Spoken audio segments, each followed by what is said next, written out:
Morning everyone. SKM की online classes में आपका हार्दिक स्वागत है।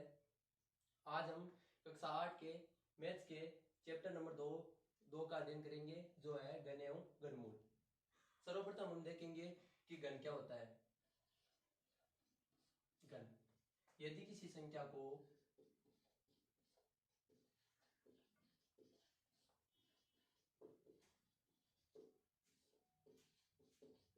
स्वयं से 3 बार गुणा किया जाए तो प्राप्त संख्या घन कहलाती है।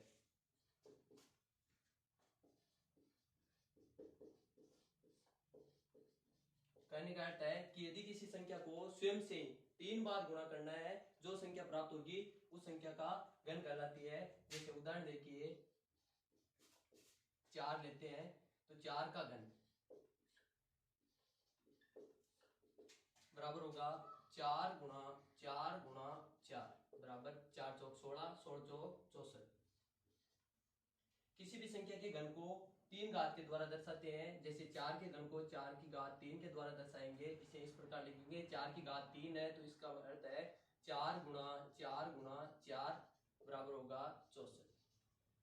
अब हम 1 से लेकर 10 तक की संख्याओं का घन देखते हैं।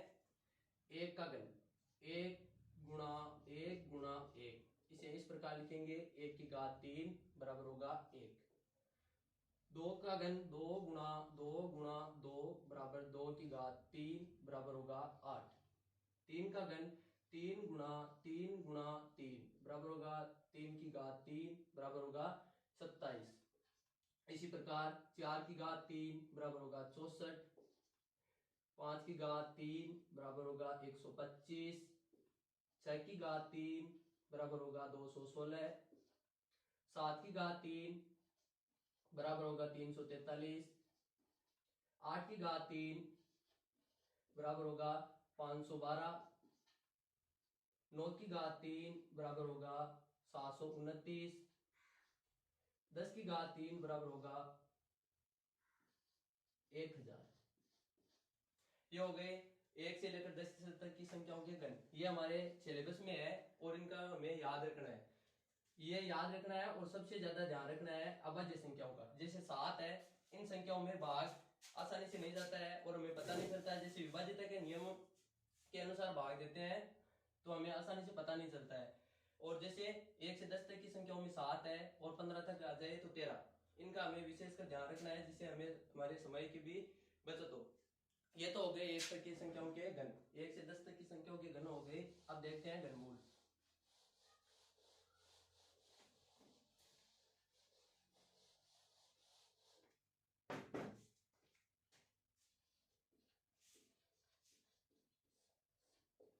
किसी भी संख्या का घनमूल वह संख्या होती है जिसे हम जिस संख्या को गुणा करने पर वो संख्या प्राप्त होती है। 3 बार गुणा करने पर जो संख्या जिस संख्या से प्राप्त होता है वो घन होता है। जैसे कोई भी संख्या लेते हैं 64। अब 64 को किन संख्याओं को गुणा करने पर यह 64 प्राप्त हुआ है, तो 4 को 3 बार गुणा किया तो ये 64 प्राप्त हुआ है। तो 4 इस संख्या का 64 का घन है, घनमूल है।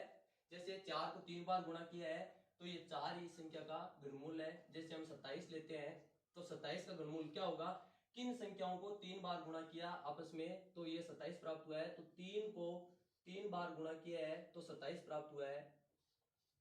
तो ये 3 इस संख्याओं का घनमूल है। अब हम प्रश्न नंबर 1 देखते हैं। प्रश्न नंबर 1 दे रखा है कि निम्नलिखित संख्याओं में से कौन सी संख्याएं पूर्ण घन नहीं है। पहली संख्या दे रखी है 512। किसी भी संख्या का पूर्ण घन है या नहीं है तो इसकी हम जांच करते हैं। तो 3 के समूह बनते हैं। यदि 3 के समूह प्रत्येक संख्या के बन जाते हैं तो वह पूर्ण घन है, अन्यथा नहीं है। जैसे 512 है तो 512 की अभाज्यता की जांच अभाज्यता क्या पूर्ण घन की जांच करने के लिए हम सर्वप्रथम इसके अभाज्य गुणनखंड निकालते हैं। यदि 3 के समूह पूरे बन जाते हैं तो यह पूर्ण घन है, अन्यथा नहीं है। सर्वप्रथम 512 में अभाज्य गुणनखंड निकालने के लिए इसमें एक भाग देते हैं। इकाई अंक 2 है तो यदि किसी संख्या का इकाई अंक 2 हो तो उसमें दो हो, 4 हो, 6 हो, 8 हो या 0 हो। यदि किसी संख्या का इकाई अंक 0, 2, 4, 6 या 8 हो, 0, 2, 4, 6 या 8 हो, तो उस संख्या में 2 का भाग पूरा पूरा जाता है। तो इसमें 2 का भाग देते हैं। सर्वप्रथम 5 में गया 2 बार, शेष पर बचा 1। अगली संख्या बनी है 11, 11 में जाता है 5 बार, फिर से शेष पर 1। अगली संख्या बनी है 12, 12 में जाएगा 6 बार। फिर से इकाई अंक है 6, तो इसमें फिर से 2 का भाग देंगे। 2 में 2 का 1 बार, 5 में 2 बार, शेष पर 1। 16 बनी, 16 में जाता है 8 बार। फिर से इकाई अंक 8 है, 2 का भाग देंगे। 12 में जाएगा 6 बार, 8 में जाएगा 4 बार। फिर से 2 का 6 में 3 बार, 4 में 2 बार। 2 का देंगे 32 में 16 बार, 2 का 16 में 8 बार, 2 का देंगे 8 में 4 बार, 4 में फिर से 2 का 2 बार, 2 का 1 बार। अब लिखेंगे 512 के अभाज्य गुणनखंड। 512 के अभाज्य गुणनखंड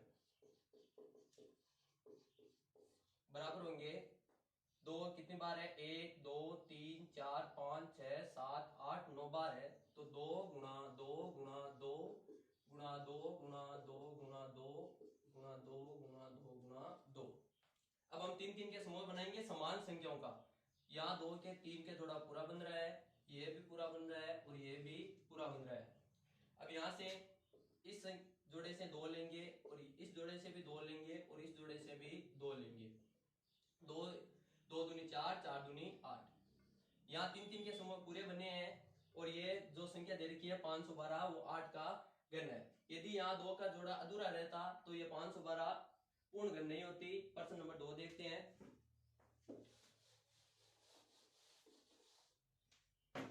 सेकंड प्रश्न दे रखा है 243।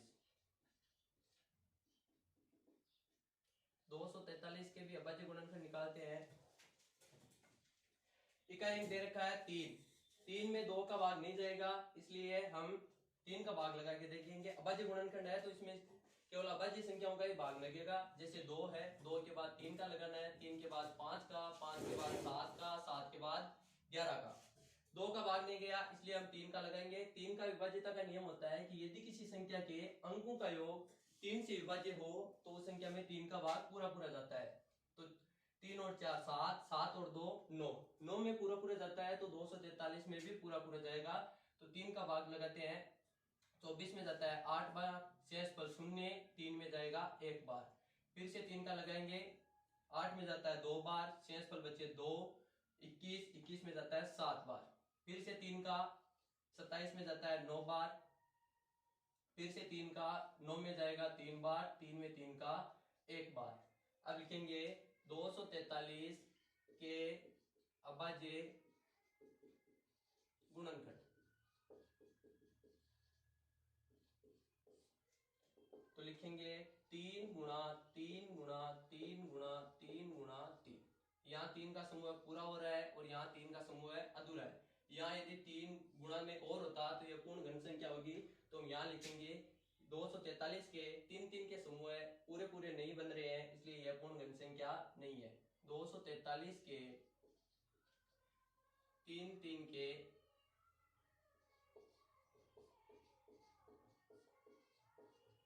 समूह पूरे पूरे नहीं बन रहे हैं इसलिए यह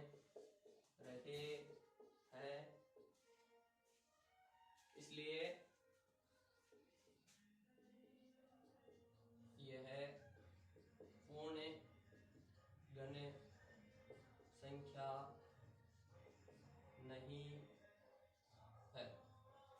अगला प्रश्न देखते हैं।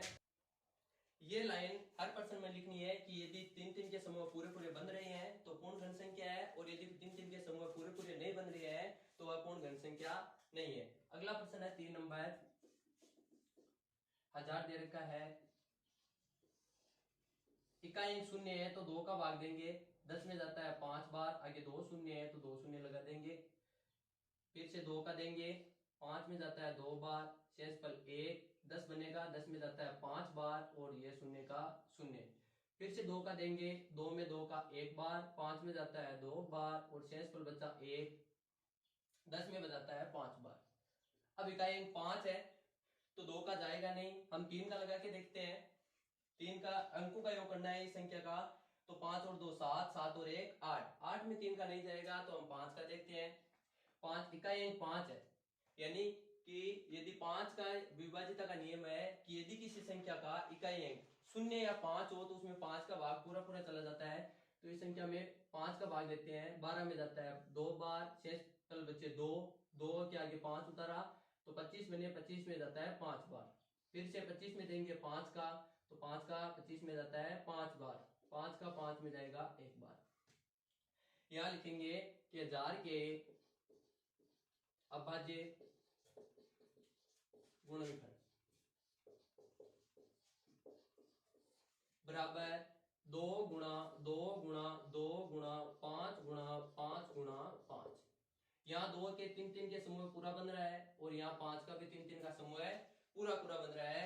तो यहाँ से इस समूह से हम 2 लेंगे और इस समूह से हम 5 लेंगे। 5 दूनी 10।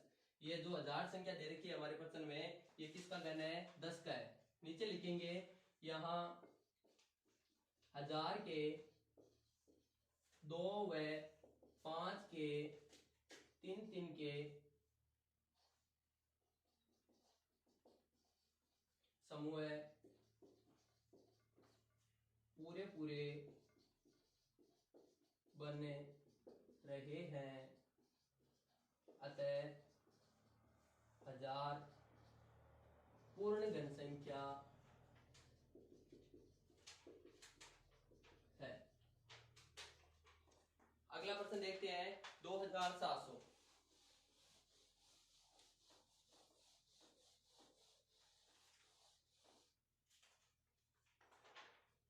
पांच नंबर दे रखा है 2700।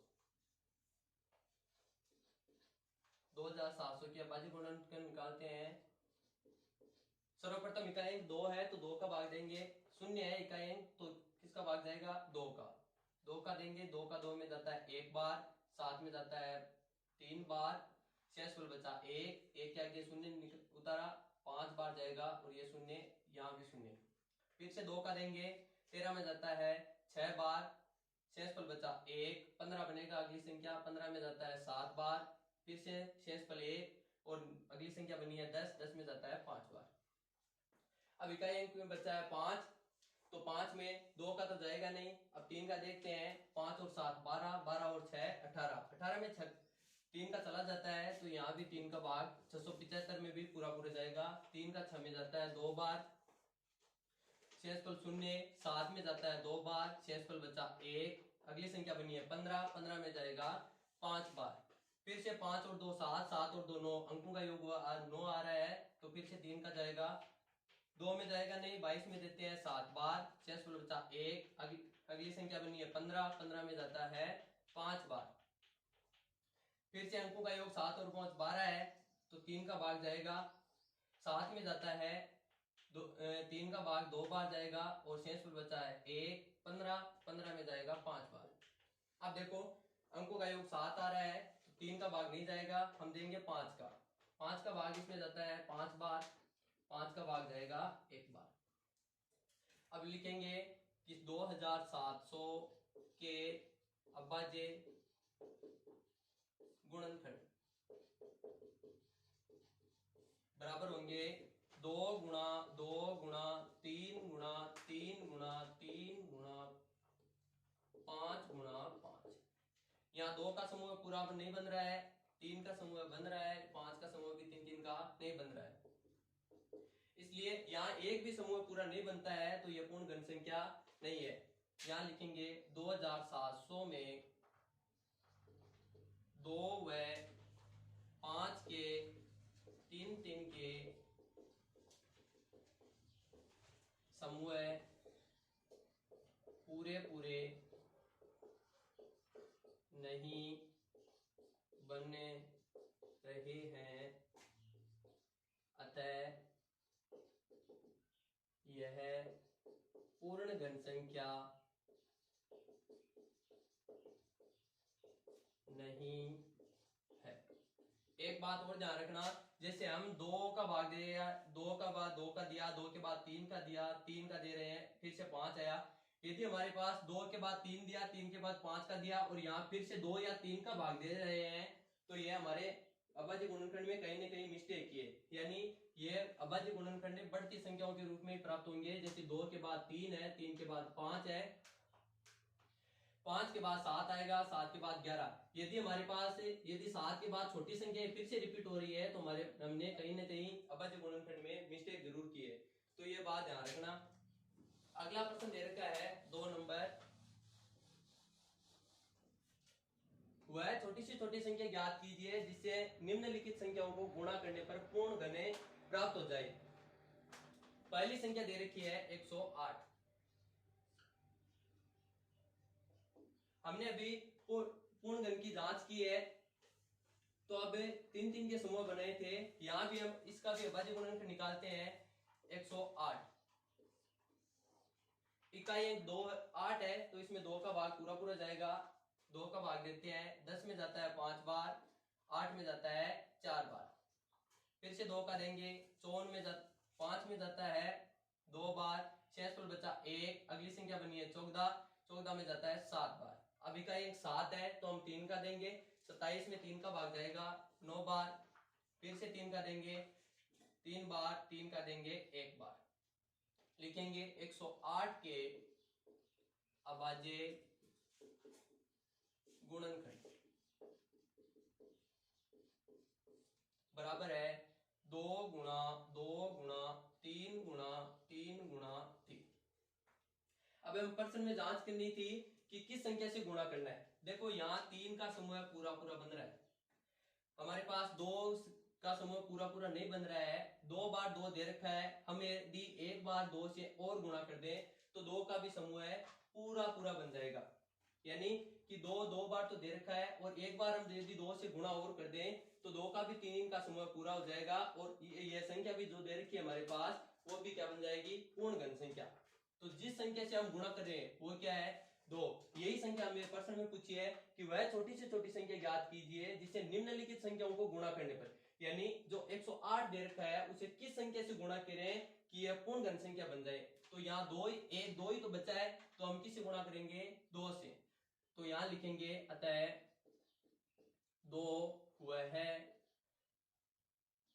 छोटी से छोटी संख्या है जिसे 108 से गुणा करने पर वह पूर्ण घन संख्या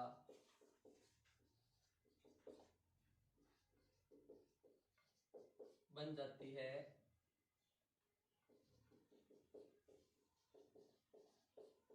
या 2 ही वह छोटी से छोटी संख्या है जिसे 108 से गुणा करने पर हमें क्या प्राप्त होती है, पूर्ण घन संख्या प्राप्त होती है। 2 नंबर प्रश्न दे रखा है 500। 2 नंबर दे रखा है 500, तो हम 500 का भी अभाज्य गुणनखंड निकालते हैं। इकाई 0 है तो 2 का भाग जाएगा, 5 में जाता है 2 बार, 6 पर बचा 1, फिर से 10 बनेगा, 10 में फिर 2 का देंगे, 2 का जाता है 5 बार, 6 पर 0 और 0 का 0, फिर से 2 का देंगे, 2 में जाता है 1 बार, 6 पर 0, 5 में जाता है 2 बार, 6 पर 1, फिर से बनेगा 10, 10 में जाता है 5 बार। अब यहाँ इकाई 5 है तो हम 3 का लगा के देखते हैं, 5 और 2 7, 7 और 1 8, 8 में 3 का नहीं जाता है तो हम लगाएंगे 5 का भाग, 5 का जाता है 125 में भाग देंगे, 12 में जाएगा 2 बार, 6 पर बचा 2, 25, 25 में जाता है 5 बार, फिर से 5 का देंगे, 25 में जाता है 5 बार, 5 का देंगे 1 बार। 500 के अभाज्य गुणनखंड यहां लिखेंगे 2 गुणा 2 गुणा 5 गुणा 5 गुणा 5। यहाँ देखो 3 का समूह पूरा पूरा हो रहा है 5 का, यानी जो संख्या 5 दे रखी है अभाज्य गुणनखंड में उसका 3 का समूह पूरा हो रहा है, जबकि 2 बार है, हमें कितनी बार जरूरत है, एक बार, यानी यदि इस संख्या को एक बार और 2 से गुणा कर दें तो 2 का भी 3 का समूह है, पूरा पूरा बन जाएगा, तो वह न्यूनतम संख्या क्या होगी, 2 होगी। अतः लिखेंगे, अतः 2 वह छोटी से छोटी संख्या है, वह छोटी से छोटी संख्या है जिसे 500 से गुणा करने पर पूर्ण घन संख्या प्राप्त होती है। अगला प्रश्न दे, अगला नंबर है 3 नंबर प्रश्न दे रखा है 5400। तो 5400 का भी हमने जैसे कि पहले प्रश्नों में किया था अभाज्य गुणनखंड ही निकालेंगे।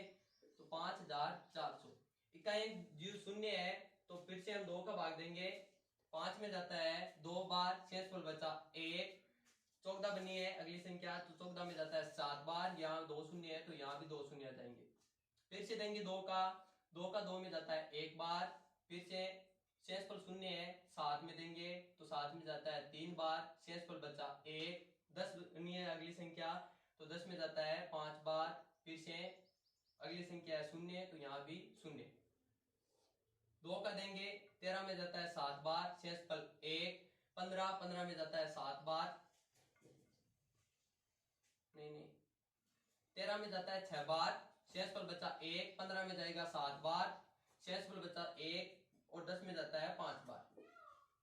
अगली संख्या देखो यहाँ इकाई 5 आया है तो 2 का नहीं जाएगा, 3 का देखते हैं, 5 और 7 12, 12 और 6 18, 18 में 3 का चला जाता है तो यहाँ भी 675 में भी 3 का भाग जाएगा, 6 में जाता है 2 बार, शेषफल बचा 0 और अगली संख्या 7, 7 में जाएगा 2 बार, फिर से शेषफल बचा है 1 और यहाँ अगली संख्या बनी है 12, 15 बनी है, 15 में जाएगा 5 बार।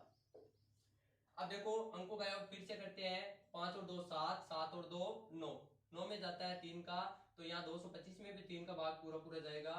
यहाँ देखो 22 है, 22 में जाता है 7 बार, शेषफल बचा है 1, 15 बनी है अगली संख्या, 15 में जाएगा 5 बार। यहाँ फिर से अंकों का योग कितना आ रहा है, 7 और 5 12, 12 में 3 का जाएगा, 7 में जाता है 2 बार, शेषफल बचा है 1, 15 बनी है, 15 में जाएगा 5 बार। 25 है, 25 में 5 का देंगे 5 बार, 5 का 5 में 1 बार। यहां लिखेंगे 5400 के अभाज्य गुणनखंड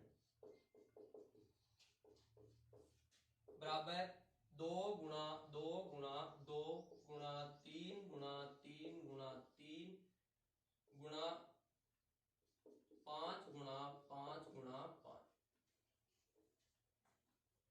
3 है, 3 बार है 2, 3 बार है 3 और 2 बार दे रखा है 5। यहाँ देखो 2 के 3 के समूह पूरे बन रहे हैं, 3 के भी 3 के समूह पूरे पूरे बन रहे हैं, और यहाँ देखो 5 दे रखा है 2 बार, यदि हम एक बार 5 से और गुणा कर दें तो 5 का भी 3 का समूह पूरा हो जाएगा। जैसे यहाँ 2 तो दे रखा है और यहाँ एक बार और 5 से गुणा कर दें तो कितनी बार हो जाएगा, 5 भी 3 बार हो जाएगा, और यहाँ जो हमने घन के लिए चाहिए वो 3 का समूह पूरा पूरा हो जाएगा। तो 5 क्या है, वह न्यूनतम संख्या है या वह छोटी से छोटी संख्या है जिसे हमें 5400 से गुणा करते हैं तो हमारे पास क्या प्राप्त हो जाएगी, पूर्ण घन संख्या प्राप्त हो जाएगी। तो हम लिखेंगे अतः 5 वह छोटी से छोटी संख्या है, 5 वह छोटी से छोटी संख्या है जिसे 5400 से गुणा करने पर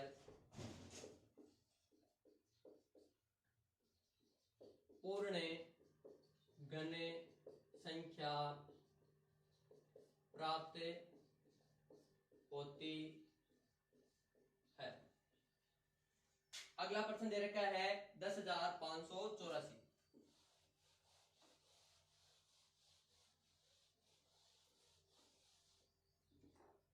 4 नंबर प्रश्न दे रखा है 10,584। चौरासी। 10,584 के भी हम अभाज्य गुणनखंड निकालते हैं। सर्वप्रथम इकाई अंक है 4, 4 में जाएगा 2 का भाग, 2 का देते हैं। 10 में जाता है 5 बार, शेषफल बचा 0। अगली संख्या है 5, 5 में जाता है 2 बार, शेषफल बचा 1। अगली संख्या बनी है 18, 18 में जाता है 9 बार, शेषफल बचा 0। और अगली संख्या है 4, 4 में जाएगा 2 बार। फिर से इकाई अंक 2 है तो फिर से 2 का भाग देंगे। 5 में जाता है 2 बार, शेषफल बचा 1। अगली संख्या बनी है 12, 12 में जाएगा 6 बार, शेषफल बचा 0। अगली संख्या 9, 9 में जाएगा 4 बार, शेषफल बचा 1, 1 में अगली संख्या बनी है 1 के आगे 2, 2 12 बन गई, 12 में जाएगा 6 बार। फिर से इकाई अंक 6 है, 2 का भाग देंगे। 2 का 2 में 1 बार, 6 में जाता है 3 बार, 4 में जाता है 2 बार और 6 में जाता है 3 बार। फिर से देखो यहाँ इकाई अंक 3 है तो यहाँ 2 का भाग नहीं जाएगा, 3 का देखते हैं। 3 और 2 5, 5 और 3 8, 8 और 1 9। अंकों का योग 9 है, इसमें 3 का भाग जाएगा तो 1323 में भी 3 का भाग जाएगा तो 3 का भाग देते हैं। 13 में जाता है 4 बार, शेषफल 1। अगली संख्या 12, 12 में जाता है 4 बार, शेषफल 0। और अगली संख्या है 3 तो 3 में जाता है 1 बार। यहाँ अंकों का योग फिर से करते हैं। 1 और 4 5, 5 और 4 9, 9 में जाता है तो 441 में भी पूरा पूरा जाएगा। 3 का देते हैं। 4 में जाता है 1 बार, शेषफल 1। अगली संख्या 14, 14 में जाएगा 4 बार, शेषफल 2। और ये अगली संख्या बनी है 21, 21 में जाएगा 7 बार। 147 है। 7 और 4 11, 11 और 1 12। फिर से अंकों का योग 12 आ रहा है, 3 का भाग जाएगा। पहली संख्या 14, 14 में जाएगा 4 बार, शेषफल बचा है 2। अगली संख्या बनी 27, 27 में जाएगा 9 बार। अब देखो यहाँ 9 और 4 13, 13 में 3 का भाग नहीं जाता है तो इसमें भी भाग नहीं जाएगा। 5 का हमें पता है इकाई अंक 0 और 5 हो तो 5 का भाग जाता है। यहाँ 9 है तो 5 का भी भाग नहीं जाएगा। अब देखो 7 का ये तो हमें पता है कि 7 7 49 होता है, लेकिन 7 का विभाज्यता का नियम थोड़ा हार्ड है। जैसे ये 49 दे रखा है तो 7 का विभाज्यता का नियम होता है कि यदि किसी संख्या के इकाई अंक को छोड़ दें, ये 9 को छोड़ दिया, बाकी बची संख्या में से इकाई अंक का 2 गुना घटाना है। यानी कि जो ये संख्या दे रखी है 49, इसमें से 9 को अलग करना है और बाकी बची संख्या क्या है, जहां यहाँ जो भी संख्या बचती है तो इसमें से इकाई अंक का 2 गुना घटाना है। यानी कि 4 में से 18 घटा दो या 18 में से 4 घटा दो तो शेषफल हमारे पास क्या बचना चाहिए, या तो 7 से विभाज्य हो या फिर क्या हो 0। यदि ये 2 शेषफल बचते हैं तो अमुक संख्या में भाग कितने का जाएगा 7 का।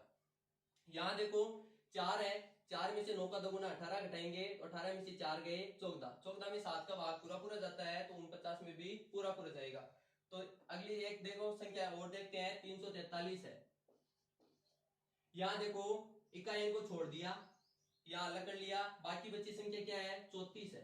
34 में से क्या करेंगे, इकाई अंक का 2 गुना घटाएंगे। इकाई अंक का 2 गुना क्या हो गया 3 दूनी 6। 28 में से 6 घटाओ, नहीं 34 में से 6 घटाओ तो कितने बचेंगे 28।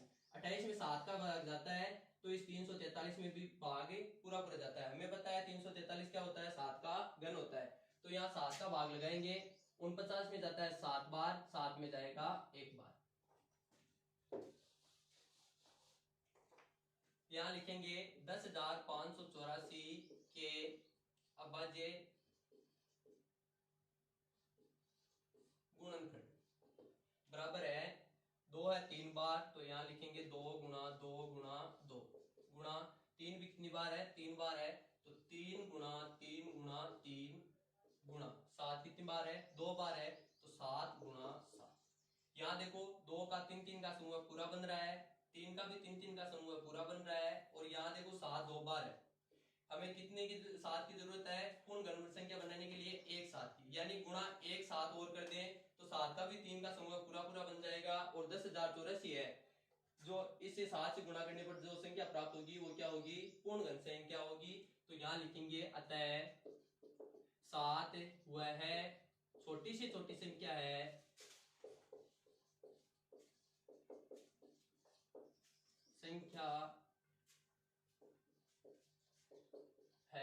जिसे 10,584 से गुणा करने पर पूर्ण घन संख्या प्राप्त होती है। ये हो गया हमारा 2 नंबर प्रश्न। आज के लिए बस इतना ही, बाकी कल जो प्रश्न है वो कल देखेंगे।